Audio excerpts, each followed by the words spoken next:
මතකද බල ඔරලෝසුවේ කතාව? නෑ බල මුද්දේ කතාව නෙමෙයි. මේ අපි කතා කරන්න හදන්නේ බල ඔරලෝසුවේ කතාව. මතකනේ Ben 10 කතාව.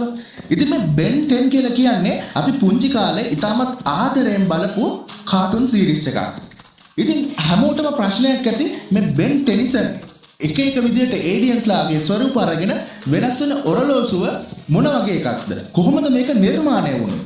ඉතින් අද හයිප් සෝන් එකෙන් අපි කතා කරන්න බලාපොරොත්තු වෙන්නේ මේ බල ඔරලෝසුවේ ඔරිජින් එක සහ ඒ ගැන පොඩි විස්තර කීපයක් ගැන. ඉතින් මේ බල ඔරලෝසුව නිර්මාණය කරන්නේ ඇස්මිත් කියලා පුංචිම ජීවියෙක් විසින්. හැබැයි මෙයාගේ සයිස් එකෙන් නම් පොඩි වුණාට මෙයාගේ බුද්ධිය අතේ මෙයා අහල පහල ඉන්න මන්දාකිනි ගණනාවකම ඉන්න බුද්ධිමත්ම ජීවියෙක් බවට පත් වෙනවා.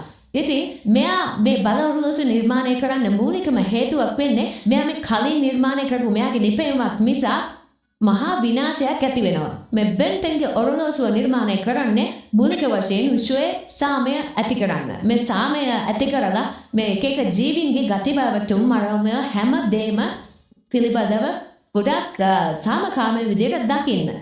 ඉතින් මේ බල ඔරලෝසුවේ ගබඩා කරලා තියෙන මේ එක එක ජීවීන්ගේ DNA නිසා මේ බල ඔරලෝසුව පාවිච්චි කරන කෙනාට පුළුවන් වෙනවා මේ ජීවීන්ගේ මේ ගබඩා කරලා තියෙන ජීවීන්ගේ DNA use කරලා එයාලගේ ස්වරූපය ඒ වගේම බලයන් එයාලා හිතන පතන විදි සම දෙයක්ම තමන්ගේ කරගන්න. ඉතින් මේ විතරක් නෙමෙයි මේක ඊට අමතරව මේ අපේ යුනිවර්සල් ට්‍රාන්ස්ලේටර් එකක් විදිහට යූස් කරන්න පුළුවන්. ඒ වගේම ස්පේස් නම්බර්ස් වල කමියුනිකේෂන් මෙතඩ් එකක් විදිහට යූස් කරන්න පුළුවන්. මේ හැම දෙයක්ම මේ පොරලෝසුව සතුව තියෙනවා. ඉතින් මේ ඇස්මිත් අවුරුදු ගණනාවක් විවිධ ජීවීන් දහස් ගාණක් අධ්‍යයනය කරමින් ඒ ජීවීන්ගේ DNAs මේ ඔරලෝසුව තුල ගබඩා කරලා තියෙනවා. ඉතින් මේ ඔරලෝසුවට මිලියන ගාණක් ජීවීන්ගේ DNAs ගබඩා කරලා තිබුණා. මේක භාවිතා කරන කෙනාට එකවර යූස් කරන්න පුළුවන් DNA 10ක් පමණ ප්‍රමාණයක් විතරයි. හැබැයි එයාට මාස්ටර් කන්ට්‍රෝල් එක, ඒ කියන්නේ මේකේ අර නිකන් ඇඩ්මින් කන්ට්‍රෝල් එක වගේ තියෙන අර TCS වල ඒ මාස්ටර් කන්ට්‍රෝල් එක හම්බුනොත් මෙයාට එකවර ජීවීන් 10කට වඩා ප්‍රමාණයකට ඇක්සස් වෙන්න පුළුවන්. හැබැයි Ben 10ට ඒක හැම වෙලේම හම්බෙන්නේ නැහැ. ඒක කීප වතාවේ හම්බෙලා තියෙන්නේ. ඉතින් අපි ආයෙ කතාවට බැස්සොත් අපි කියවනේ මේකේ මේ ප්‍රධානම හේතුවක් තමයි සාමය පවත්වා ගැනීම කියලා. ඒ විතරක් නෙමෙයි. මේ විශ්වයේ ඉන්න විවිධ ජීවීන්ගේ හිතෙන පතන විදි ගති බැවතුම් ඒ විතරක් නෙමෙයි. මේ ජීවීන් සමහරක් අය අපි හිතමු වඳ වෙලා යනවා කියලා. ඉතින් මේ වඳ වෙලා යන ජීවීන් නැවත ජීවයට පත් කරන්න මේ ඔරලෝසුව යූස් කරන්න ඇස්මිත් ප්‍රධාන වශයෙන්ම තීරණය කළා තිබුණා. ඉතින් කාලයකට පස්සේ ඇස්මිත් තීරණය කරනවා මේ ඔරලෝසුව බෙන්ගේ සීයා මැක්ස් ටෙනිසන් මත ලබා දෙන්න. ඉතින් එහෙම ලබා දෙන්න මේක පෘථිවියට එවන අතරතුරේදී තමයි මේ ඔරලෝසුව Ben ටෙනිසන්ට හම්බෙන්නේ. ඒකත් නිකම්ම නෙවෙයි. යුද්ධයක් අතරතුරේ තමයි මේ ඔරලෝසුව පෘථිවියට එවන්නේ.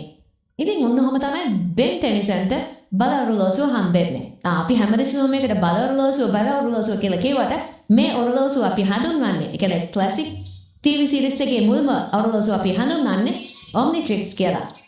ඉතින් අපි දන්න මේ Ben 10ගේ ඔරලෝසුවේ ප්‍රධාන මෝඩ්ස් කීපයක් තියෙනවා. එක අර අපි normally use කරන ජීවීන් බවට වෙනස් වෙන්න පුළුවන් තියෙන normal mode එක. ඊළඟට තියෙනවා power off වුණාම මේක recharge වෙන එකක් දෙන රතු පාට වෙලා තියෙන mode එක. ඊළඟට තව එකක් තියෙනවා ස්කෑන් කරන්න පුළුවන් mode. මේකෙ පුළුවන් විවිධ ජීවීන්ගේ genes ස්කෑන් කරලා මේ ඔරලෝසුව තුළ ගබඩා කරගන්න. ඉතින් ආයෙම Ben 10ට ඒ ජීවිය බවට පත් වෙන්න පුළුවන්. ඉතින් ඒ වගේම recalibration mode කියලා එකක් තියෙනවා. මේක තමයි අර නිකන් අපි ඇන්ටනා වල channel සල්වනවා වගේ මේ තියෙන ස්කෝප් කරලා තියෙන මිලියන ගාණක් ජීන්ස් අතරේ අපි කියවනේ 10 දෙනෙක් කියලා ඔපරම Ben 10ට එකවර පාවිච්චි කරන්න පුළුවන්. මේකෙන් recalibrate කරන් පස්සේ විවිධ වර්ගයේ aliens ලබවට වෙනස් වෙනවා. alien force එකේදී මේක තමයි Ben 10 අර අවුරුදු ගානකට පස්සේ ඔරලෝසුව වොන් කරන් පස්සේ එකපාරට ඔරලෝසුවත් වෙනස් වෙනවා. ඒකේ ඉන්න කලින් හිටපු ජීවීන් 10 දෙනාට වඩා වෙනස්ව ජීවීන් 10 දෙනෙක් බාට වෙනස් වෙන්නේ මෙන්න මේ recalibration mode එකෙන් පස්සේ. මේ විතරක් නෙමෙයි. අපි මේ ඔරලෝසුව ගැන තවත් රසවත් කතාවක් කිව්වොත් අපිට මේ විවිධාකාර ෂෝස් ගණනාවක් තියෙනවා Ben 10 Ultimate Alien කියාවේ Alien Force කියාවේ Classic series එක කියාවේ ඊළඟට Omniverse කියලා කියාවේ එක එක series ගණනාවකේ අපිට විවිධාකාර ඔරලෝසු කීපයක්ම හම්බෙනවා. මුල්ම ඔරලෝසුව අපිට Omnitrix කියලා කියවනේ ඊළඟට Unitrix එක ඊළඟට Ultimatrix එක ඊළඟට Original ඔරලෝසුව Omnimatrix එක ඇස්මිත් කියන විදිහට මේ මුලින්ම හම්බෙන Omnitrix එක ඊළඟට Unitrix එක සහ Ultimatrix කියලා කියන්නේ එයාගෙම ප්‍රොටෝටයිප් ඒවා. ඉතින් මේ ප්‍රොටෝටයිප්ස් වලට වඩා හොඳම ඔරලෝසුව බවට පත් උනේ අන්තිමට මොම්නි මැට්‍රික්ස් කියන ඔරලෝසුව. හැබැයි මේ විතරක් නෙවෙයි මිට වඩා රසවත් කතා ගණනාවක් තියෙනවා මේ ගැන කතා කරනවා. උදාහරණයක් විදිහට ගත්තන් පස්සේ මේ ඇස්මිත්ගේ කතාව. ඇස්මිත් මේ මිට කලින් නිබදොනයි කිව්වනේ මම වෙපන් එක. ඒක පිටිපස්සේ තියෙන කතාව. ඊළඟට විල් ගේට්ස් කියන විලන්. ඊළඟට තව විලන්ස් ගණනාවක් ඉන්නවා. ඊළඟට ස්පේස් ප්ලම්බර්ස්ලා හැදෙන්නේ කොහොමද?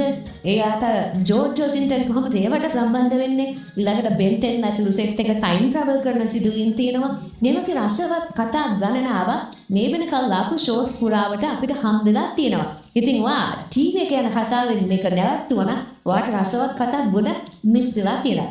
ඉතින් වාට ඊළඟ වීඩියෝ එකකින් අපි මේ ගැන කතා කරන්න ඕන නම් අනිවාර්යෙන්ම කමෙන්ට් එකක් දාන්න. ඒ වගේම මේ වීඩියෝ එකට ලයික් කරන් යන්න අමතක කරන්න එපා.